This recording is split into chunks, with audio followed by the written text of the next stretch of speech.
He bought the house, moved her in, charges her rent because why wouldn't he? I mean, they only do what you allow. Charges her rent. Her name is on any of the paperwork to do with the home at all. She has no investment in it. Charging her rent, and she's helping him renovate. The way you could not torture that information out of me. Like, I would lie about that if somebody asked, let alone tell people that willingly. Of course, the ladies in the comments were like, girl, he hates you. He hates you. No ring, no investment from the house, and free labor, what are you doing? She responds with a follow-up video, and she says, well, at least my rent is subsidized. Like, it's not as expensive as other homes, other apartments or whatever in the area. That's not your landlord. That's your boyfriend of almost a decade. What are you talking about? This is why sometimes it's good to have the judgmental friend, because she would tell you, girl, are you stupid? No, that's not a good idea. Like, I believe a little bit of judgmental friends is what some of y'all need. And I love the girls. I do. I love the girls. But sometimes our decisions just need to be studied.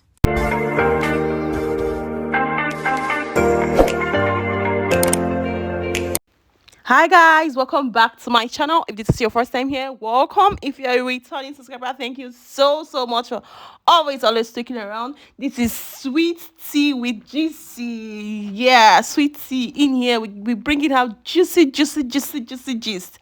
So guys, today's video we're going to be talking about a certain lady that her boyfriend hacks her to pay rent after 8 years of dating. Like, are you for real? Are you kidding me? Are you like I was so wow when I came across this. Like, I was wow. Like, how can your 8 years boyfriend ask you for rent? You guys bought this property together.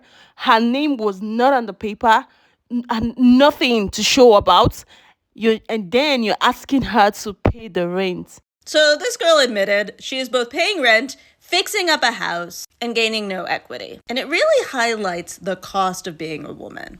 Her boyfriend of 8 years buys this house, she's fixing it up with him. She's not on any documentation, but she is paying him rent, which I'm guessing is helping support the mortgage. But as a woman, statistically, she's likely to make 16% less than him in their regular day jobs. Not to mention, most likely, statistically, she has a lot of expenses that he doesn't have. For example, feminine hygiene products are taxed. He both probably doesn't buy her feminine hygiene products, and he certainly doesn't pay the tax on it. Not to mention, women often have higher healthcare rates. So she's going into this with less earnings, more costs. Not to mention, he is basically her landlord. So he is getting all these benefits, like the equity, potentially improvement in his credit score.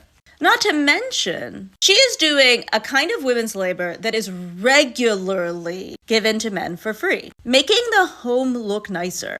And I realize a lot of guys do not value that, but I assure you they reap the benefits of it. Living in a home that feels designed, where things are put away, things look nice, you have sheets, you have curtains, creates a higher quality of life. It allows you often to be more relaxed, to be more comfortable, to be able to do your job better, because you're not stressed. And it is in fact a person's job. So she is comping him multiple wages. The wage of design director, the wage of contractor, the wage of painter. And listen, she's gone on and said like this, she's really happy, all's good for her. I'm just saying, for other women, think hard about your labor, all of it, and your costs. Life costs us more, we earn less, and we have to be very cognizant of what we're giving away for free.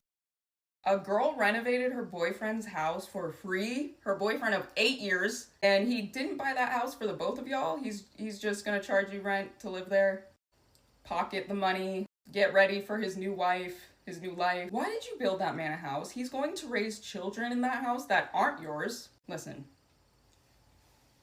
And I'm gonna touch on your hand when I say this.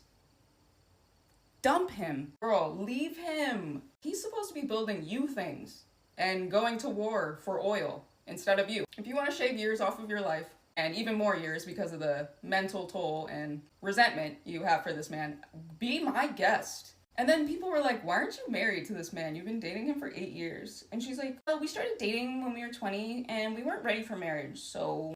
Okay, that was 20. So what about the other 7, 6, 5 years? Well, what are we doing here? What are you talking about? And if she's watching this, look me in my face.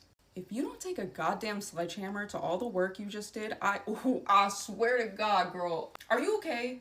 Are you being self-destructive? Like, what's going on? There are some brave women on this app for sure, because the way I would have taken this type of information to the grave, not only is she quite literally being Barbara the Builder, but she has to pay rent to her boyfriend on top of this. Her boyfriend of 8 years, mind you, and you mean to tell me, in that span of almost a decade, he could buy a house for himself, right? Because he didn't buy it for her. He bought it for himself and made her a tenant. But he couldn't propose to her and make her at least a fiance by now? Like, make it make sense. And then what's really sending me is that she's doing all of this contractor renovation shit for free. She's not charging him, even though he's about to charge her rent. And then in her follow-up video, she says the reason why they're not married yet is because they started dating when they were 20, so they weren't ready for marriage. And says that even though she realizes that she's putting herself in a position to do all this work just for him to benefit off of it, that she does not feel comfortable reaping the gains off of his investment because she was not ready to buy a house at the same time that he was, and doesn't charge him for the renovation because in her mind, she's doing it for a friend,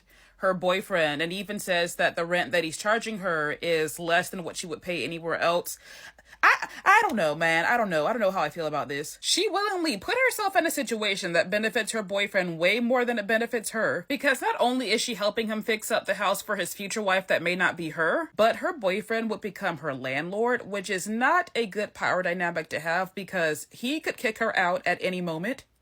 Woman posted a video about how she is the head designer and laborer on a house that is not hers. It's her boyfriend of 8 years, and she also pays him rent. Now, women by the tens of thousands have tried to warn her that this might not be a great situation. I'm not really going to pigpile on her because I'm going to give her the most generous benefit of the doubt that she is paying very little rent. She's able to save a ton of her own money. She's getting to use and try out new DIY skills, and perhaps it's the most winning situation for her.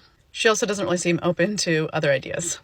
But I thought it'd be super helpful for a legal expert on this app, someone who is an expert in real estate legal matters, to come on this app and maybe stitch my video to help explain to other people what their legal rights are in this situation.